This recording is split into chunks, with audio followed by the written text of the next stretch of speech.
بله دانیال. صبونه خوردی؟ آره خوردم. باشه ببین، من با آقا شهریار حرف زدم.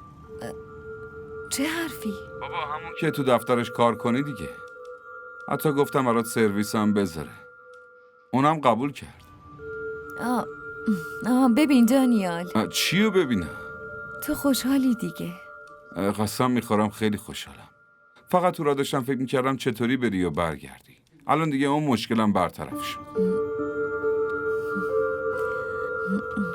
حالا کی برم؟ امروز برو دیگه.